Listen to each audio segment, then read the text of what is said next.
Halo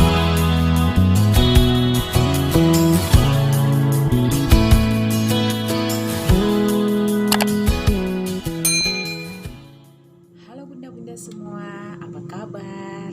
Selamat datang di YouTube channel aku. Terima kasih ya sudah mampir ke sini. Semoga video aku ini bisa berkenan bagi bunda-bunda, teman-teman semua. Puji Tuhan bisa menjadi inspirasi. Ya di sini kita sama-sama belajar ya. Oke, kita langsung masuk ke videonya. Ya, sesuai judulnya, kali ini aku bakal nunjukin apa saja sih isi kulkas aku, isi freezernya aku.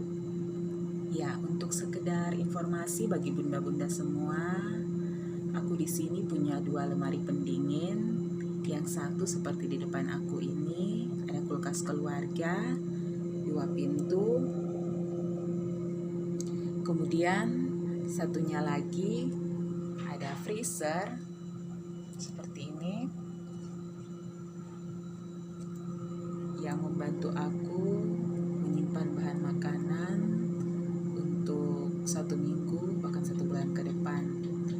Aku rasa hal yang sama juga dilakukan oleh bunda-bunda. Dan isi daripada kulkas dan freezer aku ini tidak jauh dengan isi dari freezer serta kulkas bunda-bunda semua. Oke, kita mulai ya. Ya, kita mulai dari kulkas keluarga yang di depan aku sekarang ini. Freezer dari kulkas 2 pintu, kulkas keluarga yang aku punya. Untuk freezer bagian atas, untuk pintu bagian atasnya, untuk freezernya, biasanya aku taruh rempah-rempah, bumbu-bumbu yang aku bekukan. Di sini juga ada keselip biji bakso. Yang ini buat es balok, jus dan lain-lain. Kemudian di sini ini ada daun pandan yang aku bekukan. Kemudian 2 box ini ada serai yang sudah aku bersihkan jadi siap dipakai. Kemudian yang ini ada lengkuas atau laos. Di bawahnya ada jahe. Kemudian 2 box yang paling bawah ini isinya daun jeruk. Ya, untuk informasi penyimpanan bumbu-bumbu aku, bunda-bunda teman-teman semua bisa cek di video aku sebelumnya ya.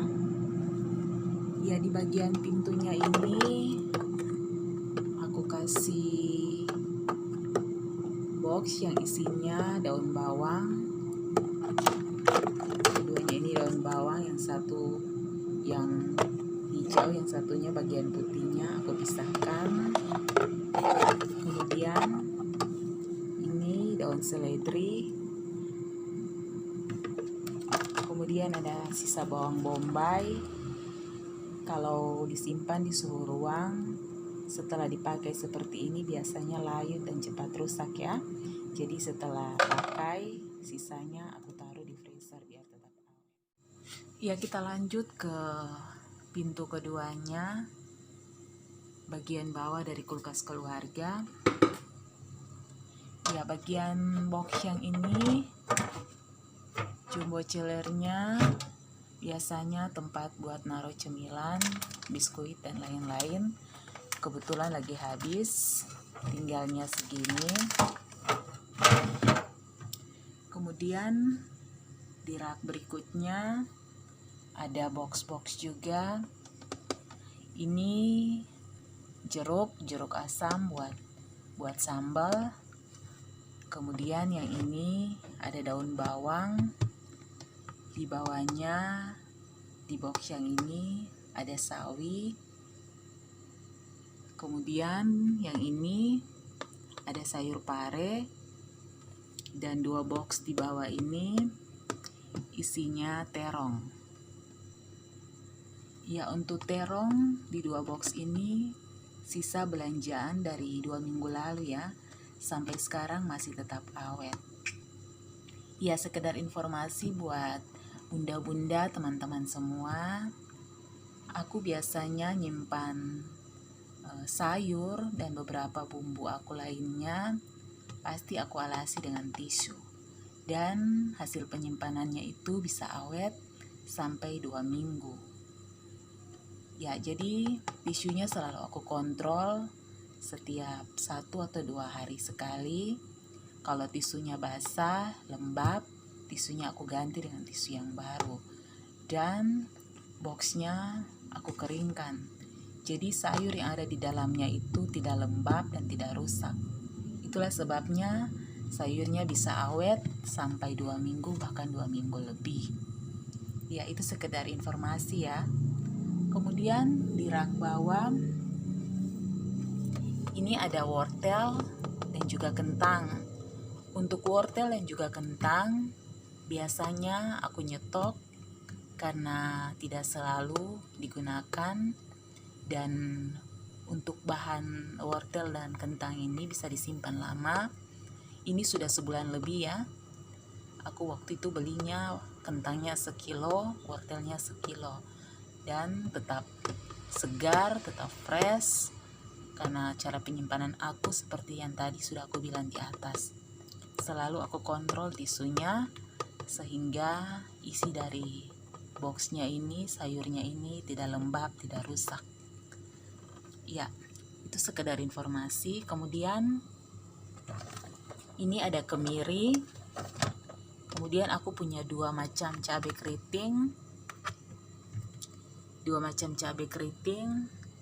Ini cabai keriting yang merah. Kemudian ini cabai keriting yang hijau. Kemudian di belakangnya aku punya tomat, tetap dialasi dengan tisu di bagian atas dan di bawahnya.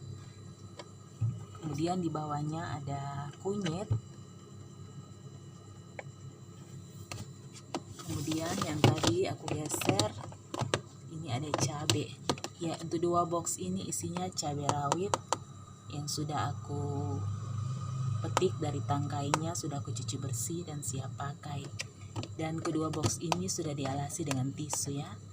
Jadi untuk cabai, cara penyimpanan seperti ini, cabai bisa bertahan sampai sebulan.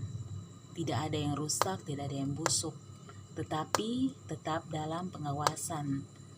Dalam pengertian setiap 2 hari aku tetap kontrol, aku ganti tisunya sehingga cabenya tetap kering, tidak lembab dan tidak rusak. Jadi 2 box ini sudah bersih, siap dipakai ya buat nyetok.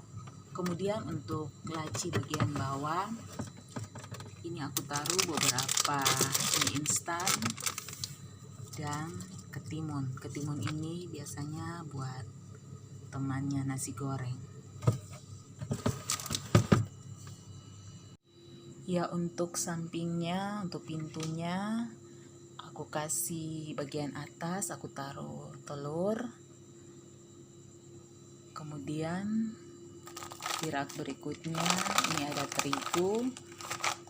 Kemudian ini ada selainya, selai kesukaan anak aku, morin rasa kaya.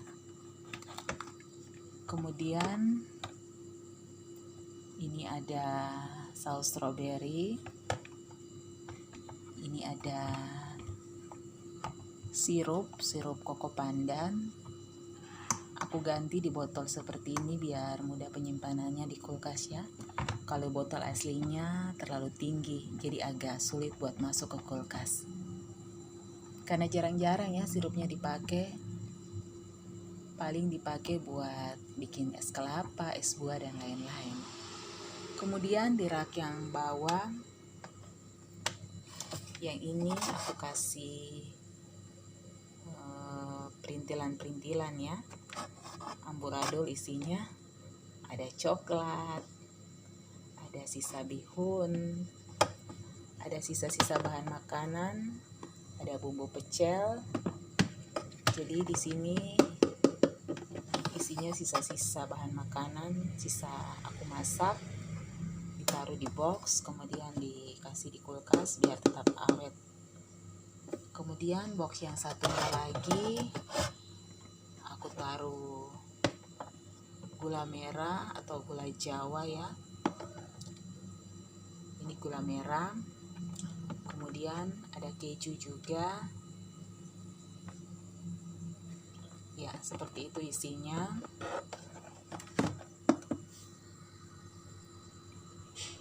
Jadi seperti ini isi kulkas aku. Untuk pintu kedua dari kulkas keluarga aku seperti ini ya Bunda. Ya, selanjutnya kita pindah ke freezer. Ya, untuk freezer isinya agak random juga. Tapi intinya daging-dagingan, ikan, dan teman-temannya. Ya, untuk rak bagian atas aku taruh ebi, udang kering, sama ini ikan asin.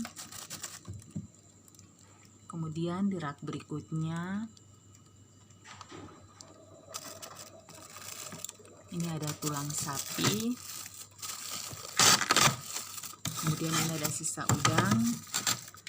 Kemudian ini ada ayam 2 kantong. Ya, untuk informasi, untuk ikan asin, tulang sapi, dan ayam tidak selalu aku beli ataupun aku belanjakan atau aku stok ya. Ya, jadi biasanya untuk daging-dagingan seperti ini lagi kepengen aja aku beli, karena kan penyimpanannya tetap awet walaupun lama ya. Jadi kalau lagi pengen atau lagi punya kelebihan budget, biasanya aku beli dalam jumlah yang banyak. Ayam beberapa ekor, kemudian tulang-tulang sapi 1-2 kilo, kemudian udang. Kemudian ada juga yang tadi aku bilang ikan garam. Aku selalu beli dalam beberapa kilo buat aku simpan. Kalau lagi kepengen atau apa bisa diolah. Bisa jadi alternatif juga ya. Kalau lagi malas ke pasar atau apa, ikan segarnya lagi habis, ini bisa jadi alternatif buat menambah, buat jadi temannya nasi. Oke. Di rak berikut ini ikan segar. Ini box, ada 2 box ikan segar di rak kedua, di rak ketiga. Kemudian di bawahnya lagi ada lagi ikan segar yang sudah aku bekukan. Di bawahnya lagi ada juga stok ikan segar. Jadi kenapa isi kulkasnya lagi full, isi freezernya lagi full?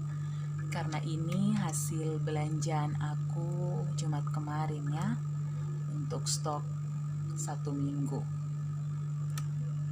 Ya, mohon maaf aku tidak sempat nge-record karena satu dan lain hal. Jadi aku berinisiatif bikin konten yang judulnya lihat isi kulkas, sekaligus sedikit berbagi apa saja sih isi kulkas aku, sekaligus belanjaan aku di minggu kemarin. Kurang lebihnya seperti itu. Ya, untuk rak bagian bawah, untuk rak bagian bawahnya judulnya masih sama dengan rak bagian atas, yaitu stok ikan asin. Stok ikan asinnya lagi banyak. Kemudian di sampingnya ini aku punya stok kelapa parut yang sudah aku bagi-bagi sesuai kebutuhan kalau lagi masak. Jadi kalau lagi pengen bikin yang santan-santan, ini udah buat 1 kali masak, jadi tinggal diambil. Jadi nggak perlu maka yang banyak-banyak kemudian dipisahkan dan lain-lain. Bisa bikin kelapanya rusak dan kualitas santannya tidak bagus ya. Jadi aku udah pisah-pisahkan seperti ini, jadi siap pakai. Jadi kalau mau digunakan buat bahan penambah makanan, bahan makanan, sayur, kolak dan lain-lain, udah beku seperti ini, tinggal dilepaskan kantongnya, direndam pakai air panas beberapa menit hingga kelapanya mulai lunak dan santannya keluar, dan digunakan seperti membuat santan pada umumnya. Ya, jadi di bawahnya sini juga ada kelapa dan ada kelapa juga. Stoknya lumayan banyak. Seperti tadi aku bilang, aku baru belanja Jumat kemarin, jadi isi kulkasnya lagi padat-padatnya. Nggak padat-padat juga sih, tapi lumayan lah, sesuai dengan kebutuhan aku dan keluarga selama 1 minggu ke depan. Dan kalau lebihnya juga biasanya sampai 2 minggu ya. Jadi tidak selamanya setiap minggu aku belanjanya itu full ya. Ikan harus buat 7 hari, sayur harus buat 7 hari, bumbu harus full. Tidak ya. Jadi tidak setiap saat juga aku ada mood buat masak. Kadang lagi malas atau apa, stoknya lebih dan sebagainya. Jadi saat belanja mingguan, minggu berikutnya, aku selalu cek isi kulkas. Apa-apa saja yang masih ada, yang hanya aku tambahkan, ataukah apa saja yang harus aku beli full buat stok. Ya bunda-bunda, seperti itu isi dari vlog aku di kali ini. Mohon maaf kalau ada kata-kata yang salah, kualitas gambarnya kurang menarik atau apa. Aku mohon maaf, aku baru belajar. Minta saran yang membangun, saran yang positif, biar kita semua terus belajar buat lebih baik lagi. Terima kasih sudah mampir di YouTube channel aku. Semoga kita semua selalu dalam lindungan Tuhan di tengah-tengah situasi pandemi seperti ini. Tetap sehat, tetap jaga kesehatan, tetap makan sehat, tetap ada di rumah, gak perlu selalu keluar rumah kalau ada perlunya saja. Semoga kita semua selalu dalam lindungan Tuhan. Sampai jumpa di vlog aku berikutnya. Makasih, bye-bye.